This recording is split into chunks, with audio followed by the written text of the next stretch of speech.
The Ash 12 was added into Escape from Tarkov when they added Reserve and its corresponding scav boss Gluhar, as it is his signature weapon. It's got absolutely terrible stats, but actually a lot of stopping power. Is it a meme, or could it actually be pretty usable?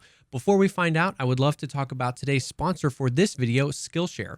If you've been around my content for a while, you know that learning is a big part of it, whether we're learning new things that have come to Tarkov or learning how to be better at the game and reflect on that. Learning is kind of fundamental to who I am, which is why partnering with Skillshare seems to make so much sense. Skillshare is an online learning community with thousands of inspiring classes for creatives and curious people to explore new skills, deepen existing passions, and get lost in creativity. There are tons of classes on the website for just about anything that you want to do. There's stuff if you're interested in getting started on Twitch, there's classes for that, breaking down Twitch and OBS. If you want to start editing your own gameplay, there's tons of video editing classes on multiple different video editors.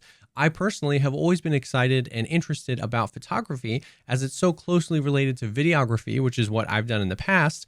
And I've been taking the DIY product photography class, which is actually taught by the guys over at Mango Street Lab, which is a YouTube channel that I've been watching for years. It's curated specifically for learning, meaning there are no ads, and they're always launching new premium classes. So you can stay focused and follow wherever your creativity takes you. And the annual membership ends up coming out to less than $10 a month. And to top it all off, the first 1,000 people that sign up using the link below will get a free trial of their premium membership. If you want to see me play Escape from Tarkov live, I do stream on Twitch, and all those links will be down below. But with all this stuff out of the way, let's go ahead and dive right into the video.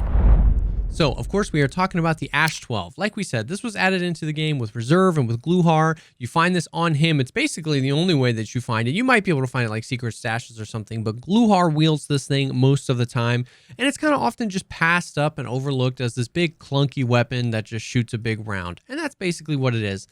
We can take a look just kind of from the beginning. Unless you're killing Gluhar for it, which is a way to get it for free, how do you get a hold of one?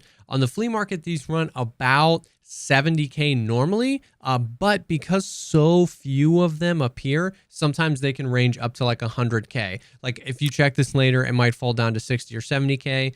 Or up to 100K. And that's kind of part of it. There are so few of them on the market that the price range kind of varies wildly.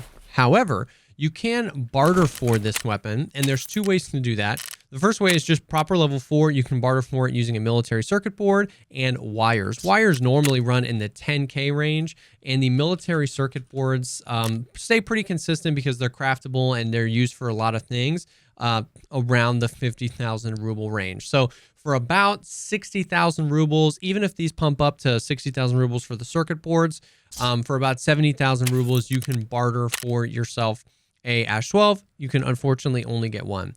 The second way to do it is by completing Propor's task regulated materials. Now, this used to be able to, completing this task used to be able to allow you to just buy the Ash 12 for rubles. That has since been changed. And what it basically does is it unlocks an additional barter for 2 vodkas. And if you wanted to go that route, that is actually cheaper because the vodkas normally run around 20K rubles. So you'd be able to get yourself an Ash 12 for potentially even under 40,000 rubles. Now, if you're a completionist and you want to complete that task, this task, in my opinion, sucks. I've been playing this game for forever. I rarely ever find these OFZ shells. When I do, they're very valuable because they're a part of some valuable crafts. The military batteries are A, hard to find, and B, hard to get out of raids, unless you basically just main Reserve, as they can be found there pretty frequently. You can get some of this stuff from your scav case, so you can work it up that way. It definitely makes the Ash 12 cheaper, but I completed that quest last wipe, and I probably will never do it again. So that's the Ash 12. Its value base is really based upon if you want to barter for it, you can get it for around 60, 70K. If you want to purchase it off the flea market, 70 to 100K. If you want to complete the task, maybe around 40K. But we can take a look at the gun now and its stats. It's not insanely modular. It's a bullpup design. So a lot of the stuff that we've talked about with like the MDRs apply here, where there's not a whole lot to do to it. That means you're not going to be able to get the stats very good. But if it shoots something that hits hard, a lot like the 308 MDR. The 308 MDR on paper, the stats are pretty bad, but it shoots a really big boy round, and if you learn how to control it, you're pretty set. Now, this is worse. You can suppress this weapon, but if you suppress it, it actually makes the stats a little bit worse. You get 11 more vertical recoil and 16 less ergonomics. So a lot of times I just use it unsuppressed. I don't really, if I'm going to use it, I don't need the additional costs or even worsening the stats even more. You can't put the Hero Arm CQR on there. A lot of times people do. You can put whatever you want though. But at the end of the day, spending a lot of money on a foregrip doesn't matter because it's not really going to do anything for you. Maybe putting a shift on here for the additional ergo might be a better kind of way to spend your money, but there's just not a lot to do to it. You put the optic on, you put your foregrip on, you put your flashlight on if you want to do it, and you're good to go. There's 10 round mags and 20 round mags. The 20 round mags can be found around the 20,000 ruble mark, which is a little pricey. 22,000 from Proper. And you probably don't want to go less than the 20s unless you're, shooting this semi-auto, which I wouldn't normally recommend because the muzzle velocity is slow, 300 meters per second. So it's not something you're really going to be sniping with very often. So then the next question is, well, what rounds does it shoot? And are they chunky enough to really get the job done? Because so far, there's kind of a lot stacked against it. Now, once we look at the ammo, you can see why some people do like to run this as kind of a meme round. We can start with the worst, PS12A, incredibly cheap round, but it's got 10 penetration, 165 damage. This is a great leg meta round, but with very little pen, you're not going to do much. PS12 has 28 pen and 115 damage. If you somehow found one of these early game, this would be a decent round. Also cheap, but not really worth it. PS12B, this is the golden round here. 46 pen and 102 damage. So that right there, you can see why some people do enjoy to run this. That's a pretty beefy round. That's 3 more pen than something like 55A1 with 100 flesh damage. Meaning if you get somebody with class 4 armor or below, you're one-tapping them to the chest or head, obviously. And if they do have class 5 or 6 armor, that 46 pen is going to be kind of chunking it down really, really quickly. It's only going to take a few shots to pen. It's just kind of a big boy beefy round. And you can purchase that ammo from Proper. It is about 700 rubles a round, and you can buy 300 of it. Once again, though, in this kind of economy in Tarkov, 700 rubles a round isn't that much, considering some even like FMJ for the MP7 can run 18 to 1900 rubles per round on the flea market if you've bought all that you can use. 300 is a lot for a gun that's only shooting 20s, and you're kind of good. So that is kind of the basic rundown of the Ash 12. We can go into the hideout, and I can just kind of show you how this thing feels to run. It definitely feels as chunky as you would think looking at those stats. But that round just hits hard and can drop enemies pretty quickly. Full autoing this at any sort of medium range, you're really going to see a detriment here. You're not going to be able to control it very well.